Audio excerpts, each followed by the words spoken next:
अस्सलाम वालेकुम जी।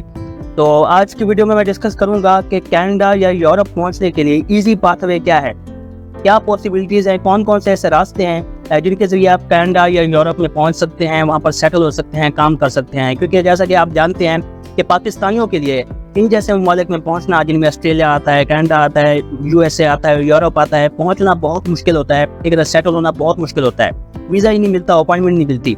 और आजकल जैसा कि आप देख रहे हैं कि यूट्यूब पे जो कुछ चल रहा है, ठीक है ना, बहुत सारे लोग हैं जो अपने व्यूज़ की खातिर, जो पैसे की खातिर, ठीक है ना, लोगों को मिसगाइड कर रहे हैं, ठीक है ना। जैसे कि सुनने में आ रहा है कि कनाडा के लिए अब लोग कह रहे हैं कि कनाडा पाकिस्तान पर बहुत मेहरबान हो चुका है। इसमें कोई शक नहीं है कि कनाडा ने अपनी वीज़ा पॉलिसी में नरमी की है, वीज़ा प्रोसेसिंग टाइम भी कम हुआ है और कुछ इमिग्रेशन में नरमी आई है।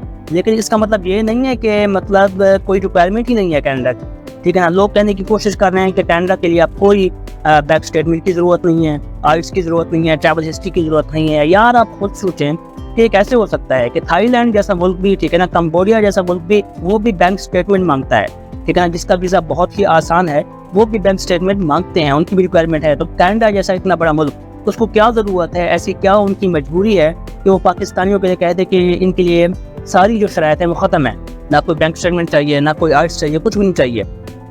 आप अंदाज़ा कीजिए कि $4,000 से $5,000 पर मंथ का तो वहाँ पर खर्चा है एक आम आदमी के लिए कनाडा में, ठीक है ना।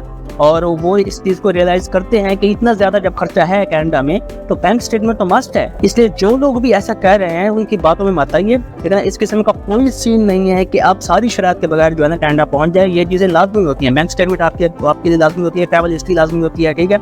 लेकिन अब कनाडा या यूरोप जैसे कंट्रीज़ में कैसे पहुँचा जाए, ठीक है ना, कोई ना कोई तो इसका रास्ता होगा। ये बिल्कुल है, ठीक है ना, बिल्कुल है। अगर आप स्मार्ट तरीके से चलते हैं, ठीक है ना, तो आप बिल्कुल कनाडा पहुंच सकते हैं, यूरोप पहुंच सकते हैं और यूरोप से फिर आप कनाडा ट्रैवल कर सकते हैं। इस तरीके से भी आप जा सकते हैं अगर आप स्मार्ट तरीके से चलते हैं। तो वो सारा जो रास्ता है, जो पॉसिबिलिटी है, वो मैं डिस्कस करूंगा इस वीडियो में। आप देखिए कि यूरोप का जो वीज़ा है, ठीक है, वो पाकिस्तानियों के लिए वैसे भी आसान नहीं है।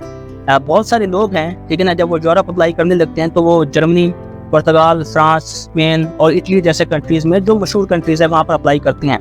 ये जाइंट कंट्रीज़ हैं, इनकी पॉपुलेशन ज़्यादा है, यहाँ पे टूरिज्म ज़्यादा है, ठीक है ना, कंपटीशन भी ज़्यादा है, इनकी अपॉइंटमेंट अब मिल नहीं रही, ठीक है।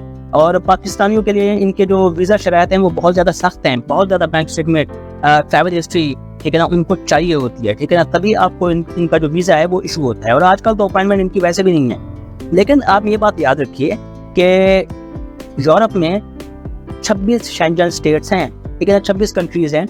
और एक भी अगर किसी आप कंट्री में पहुंच जाते हैं जहाँ का वीज़ा पाकिस्तानियों के लिए आसान है, तो आप बाकी की जो कंट्रीज़ हैं वहाँ पर आप ट्रैवल कर सकते हैं, उनका टूर कर सकते हैं, विजिट कर सकते हैं, ठीक है ना, स्टैंप्स अपने भी जो पासपोर्ट है उसके ऊपर लगवा सकते हैं और अपनी ट्रैवल हिस्ट्री को मजबूत कर सकते हैं। फॉर एग्जाम्पल जो एस्टोनिया है, लैटविया है, लिथुआनिया है, ठीक है ना, ये जो कंट्रीज़ हैं ये शेंजन कंट्रीज़ हैं, शेंजन में आती हैं। और इनका जो वीज़ा है वो पाकिस्तानियों के लिए, बल्कि ऑल ओवर द वर्ल्ड, ठीक है ना, बहुत ही आसान है, बहुत ही नरम शराइत है, ठीक है। इतना ज़्यादा आपको बैंक स्टेटमेंट नहीं चाहिए, ठीक है ना, ट्रैवल हिस्ट्री इतना ज़्यादा नहीं चाहिए। लिथुआनिया के लिए तो आपको डायरेक्ट आप पाकिस्तान से TRP अप्लाई कर सकते हैं। और TRP क्या होता है? टेम्परेरी रेजिडेंस परमिट, ठीक है, वो आप अप्लाई कर सकते हैं। और वहाँ पर पहुँचने के बाद जो है ना आप जॉब कर सकते हैं, फौरी तौर पर आप जॉब वहाँ पर कर सकते हैं जाते साथ ही।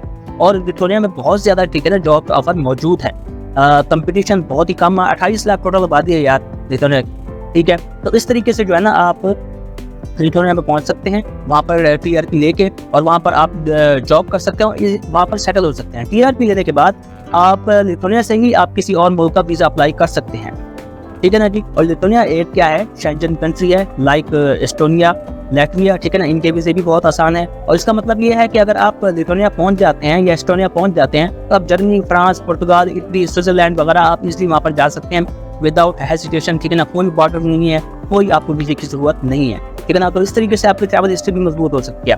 अब आप लिथुआनिया वहाँ पर पहुँच गए हैं, TRP आपको मिल गई है और ये एक सस्ता मुल्क है, ठीक है ना, सस्ता मुल्क है। आप 500-600 यूरो में, 700 यूरो में, ठीक है ना, आप वहाँ पर इजीली गुजारा कर सकते हैं, ठीक है ना। कोई इतना महंगा मुल्क वहाँ पर नहीं है, वहाँ पर सेटल होना आसान है, अकोमोडेशन सस्ती है, ग्रोसरी सस्ती है, ट्रांसपोर्टेशन सस्ती है, ठीक है ना, ट्रैम्स वगैरह वहाँ पर चलती हैं। तो अब वहाँ पर आप पहुँच चुके हैं, ठीक है ना, लिथुआनिया में। और वहाँ से जो है ना अब क्या है कि आप अप्लाई करते हैं कनाडा के वीज़े के लिए, ठीक है ना। अगर आपकी अल्टीमेट डेस्टिनेशन कनाडा है तो वहाँ पर आप अप्लाई कर सकते हैं कनाडा के लिए, ठीक है ना। अगर तो यूरोप है तो ठीक है, आप यूरोप में सेटल हो चुके हैं, ठीक है ना, आप वहाँ पर रह सकते हैं। 6-7 साल बाद, 8 साल के बाद वो आपको जो है ना वहाँ पर नेशनैलिटी भी दे देते हैं, ठीक है ना, PR भी दे देते हैं। तो वहाँ पर आप सेटल हो सकते हैं, वहाँ से आप इटली भी जा सकते हैं, ठीक है ना। इटली अब जो है ना स्कॉलरशिप्स भी ऑफर करता है। लेकिन अगर आपकी डेस्टिनेशन कनाडा है तो वहाँ से आप कनाडा का वीज़ा अप्लाई कीजिए। अब उस सूरत में जो है ना कनाडा का वीज़ा लगने के चांसेस 90% है। उसकी वजह यह है कि एक तो आप यूरोप में मौजूद हैं, ठीक है ना, और यूरोप की जो ट्रैवल हिस्ट्री है USA और कनाडा के बाद जो सबसे स्ट्रॉन्ग ट्रैवल हिस्ट्री मानी जाती है, ठीक है ना, UK के बाद, वो यूरोप की है, ठीक है ना।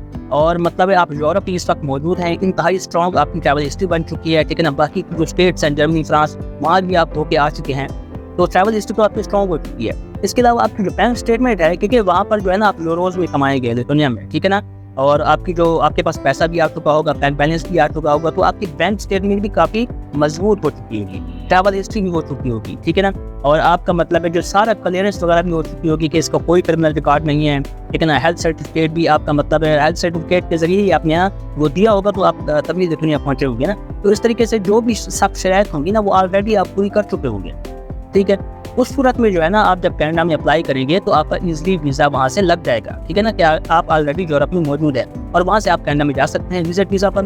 वहाँ पर जाइए, जॉब तलाश कीजिए, ठीक है ना, यहाँ से छुट्टी लेके जाइए, वहाँ पर जाइए, जॉब तलाश कीजिए। अगर आपको जॉब मिलती है विजिट वीज़ा पर, ठीक है ना, तो फिर जो है ना आप अपने विजिट वीज़ा को वर्क परमिट में कन्वर्ट करा लीजिए। और ये बात भी याद रखिए कि कनाडा में जो वर्क परमिट है वो सेल होते हैं। मोस्ट ऑफ द केसेस 80% मतलब ऐसा होता है कि वहाँ पर सेल होते हैं वर्क परमिट $20,000 में, $25,000 में, $15,000 में, ठीक है ना। ईजिली नहीं है वहाँ पर वर्क परमिट लेना भी, ठीक है ना। हाँ, ये आपके पास लग्जरी होगी।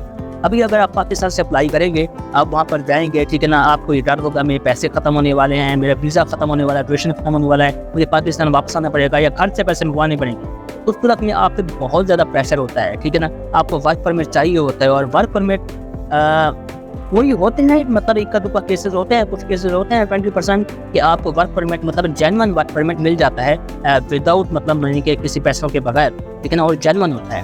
और वैसे भी पैसों के साथ वर्क परमिट मतलब जो लोग सेल करते हैं वो इलीगल है। लेकिन ये बात जो है ना मतलब ये सामने नहीं आती और कोई पकड़ा नहीं जाता, ठीक है। तो मजबूरी है, ऐसा चल रहा है, ठीक है ना। वर्क परमिट सेल होता है, लोग परचेज करते हैं, मजबूरी में क्या करें भाई, ठीक है ना। तो उस सूरत में आप पे प्रेशर होता है कि अगर आप पाकिस्तान से या इंडिया से वहाँ पर जाते हैं। लेकिन अगर आप यूरोप में सेटल हो चुके हैं, ठीक है ना, आप अच्छा कमा रहे हैं, आपकी जॉब लग चुकी है और आप वहाँ से छुट्टी लेके जाते हैं, ठीक है ना, 15 दिन की, 2 हफ्तों की, 1 महीने की, ठीक है, जो कि आपको मिल भी जाती है। तो छुट्टी लेके अगर आप वहाँ पर जाते हैं, आपको ये पता होता है कि आपका जो जॉब है वो सिक्योर है। अगर आपका कनाडा में चांस नहीं बनता तो आप वापस लिथुआनिया में या एस्टोनिया में या लैटविया में आकर जो है ना अपना दोबारा से रिज्यूम कर सकते हैं, अपनी जॉब पे दोबारा आ सकते हैं, ठीक है ना। आपके पास ये लग्जरी होती है, ये प्रेशर आपके पास नहीं होता जो लोग पाकिस्तान से अप्लाई करते हैं, ठीक है। उस सूरत में जब आप कनाडा पहुंचते हैं, आप अपना वो जॉब्स के लिए अप्लाई करते हैं धड़ाधड़, तो हो सकता है कि आपको वहाँ पर जॉब मिल जाती है, ठीक है ना। या तो आप वर्क परमिट परचेज कर लेते हैं या फिर ये है कि आपको वहाँ पर जॉब मिल जाती है और आपका जो विजिट वीज़ा वो कन्वर्ट हो जाता है वर्क परमिट में। तो इस तरीके से जो है ना आप वहाँ पर कनाडा में भी सेटल हो जाते हैं, ठीक है ना। एक्सपोजर भी आपको आ चुका होता है सारा यूरोप में घूमने के बाद। और ये है कि कनाडा नो डाउट मतलब मेरे हिसाब से, ठीक है ना, लोगों की अपनी अपनी राय हो सकती है, मेरे हिसाब से बेस्ट कंट्री है यार, बेस्ट कंट्री है। पहुंचना वहाँ पर बहुत मुश्किल है। कुछ लोग कहेंगे कि पुर्तगाल बेस्ट है, ठीक है ना, कुछ लोग इटली को कहेंगे, ठीक है ना, कुछ लोग किसी और कंट्री का कहेंगे। लेकिन मेरे हिसाब से यार जो कनाडा वो बेस्ट है। उसकी वजह यह है कि कनाडा 1 साल के अंदर, अगर आप 1 साल जॉब करते हैं तो 1 साल के अंदर आपको PR दे देता है। उसके 3 साल के बाद आपको नेशनलिटी, यानी कि 4 साल में आपको कनाडा जैसा मुल्क नेशनलिटी दे देता है, ठीक है ना। और वहाँ पर मतलब रेसिज्म इतना ज़्यादा नहीं है, खुशहाल मुल्क है, ठीक है ना। जो सैलरीज हैं बहुत ज़्यादा हैं, लिविंग स्टैंडर्ड बहुत अच्छा है, ठीक है ना, एजुकेशन बहुत ज़बरदस्त है।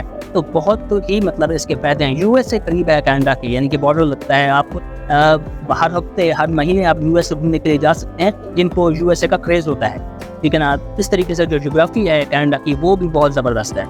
तो बहरहाल ये एक रास्ता है, ठीक है ना। इसके अलावा एक मुख्तसर में एक और रास्ता बता देता हूँ कि इटली, ठीक है ना, इटली में आप जा सकते हैं स्कॉलरशिप। इसको मैं डिटेल वीडियो जल्द बनाऊंगा इटली पे, ठीक है ना। उसमें आप जा सकते हैं इटली में कि आप स्कॉलरशिप अप्लाई कीजिए, ठीक है ना, जो स्टूडेंट्स हैं। अब इसकी अब घबरा नहीं जाना, स्कॉलरशिप के लिए आपको बहुत ज़्यादा कोई मार्क्स की ज़रूरत है, GPA की ज़रूरत है, ऐसा कुछ नहीं है।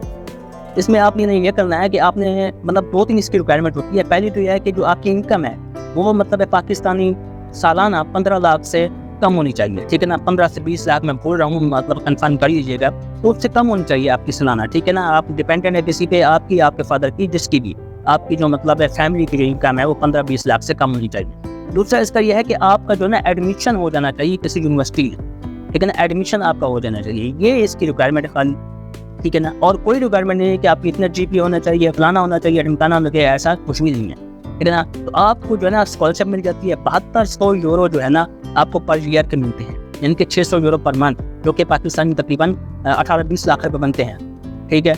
इस तरीके से जो है ना आप वहाँ पर चीज़ में सेटल हो जाते हैं, ठीक है ना। आप वहाँ पर स्टडी भी करते हैं, सेटल भी हो जाते हैं, इतनी भी शेंजन स्टेट है, बाकी सारे स्टेट्स में घूम सकते हैं, आपकी ट्रैवल हिस्ट्री भी बन जाती है, ठीक है ना। और इस तरीके से आप यूरोप में सेटल हो सकते हैं, और यूरोप से फिर इटली से जो है ना आप अगेन कनाडा आप अप्लाई कर सकते हैं अगर चाहें तो, ठीक है ना। इट्स अप टू यू कि ये आपके पास लग्जरी है कि आप यूरोप जाना चाहें या फिर कनाडा जाना चाहें। तो इस तरीके से जो है ना एक आसान रास्ता है, ठीक है ना। इन रास्तों को आप देख सकते हैं, ठीक है ना। अब यहाँ पर ये भी नहीं है कि जो भी बंदा जो है ना लिथुआनिया में, एस्टोनिया में या लैटविया में अप्लाई करेगा, ठीक है ना, या इटली में अप्लाई करेगा, तो उसको 100% मिलेगा ही मिलेगा, यानी कि 10/10 या 100/100 ऐसा भी नहीं है, ठीक है ना। लेकिन ये है कि बाकी मतलब अगर कंट्रीज़ के जरिए कंपैरिजन किया जाए तो बहुत आसान, बहुत ज़्यादा आसान है। आप अपना केस मजबूत कीजिए, अपनी फाइल मजबूत कीजिए, ठीक है ना। जो भी मतलब रिक्वायरमेंट्स हैं उनको एज इट इज़ बेहतरीन तरीके से ना कंप्लीट कीजिए, कोई कमी ना छोड़िए, उसके बाद आप अप्लाई कीजिए, ठीक है ना। डायरेक्टली TRP आप अप्लाई कर सकते हैं लिथुआनिया के पाकिस्तान से, ठीक है ना, वो आप कर सकते हैं। इस तरीके से जो है ना आप चल सकते हैं, अप्लाई कर सकते हैं और अपना जो है ना कैरियर बना सकते हैं। दोबारा होपफुली आपको वीडियो देना अच्छी लगी, वीडियो पसंद आई तो इसको लाइक कीजिए, मेरे चैनल को लाजमी सब्सक्राइब कीजिए, बेल आइकन प्रेस कीजिए ताकि सारी वीडियो आपको मिलती हैं। अगली वीडियो जो आने वाली है वो इटली की स्कॉलरशिप के हवाले से होगी, लिथुआनिया पर भी मैं जो है ना डिटेल वीडियो बनाऊंगा। इसके अलावा कनाडा के हवाले से भी बहुत ज़बरदस्त किस्म की वीडियोज़ आने वाली। तो मिलते हैं एक और वीडियो में, अपना ख्याल रखिएगा। अल्लाह।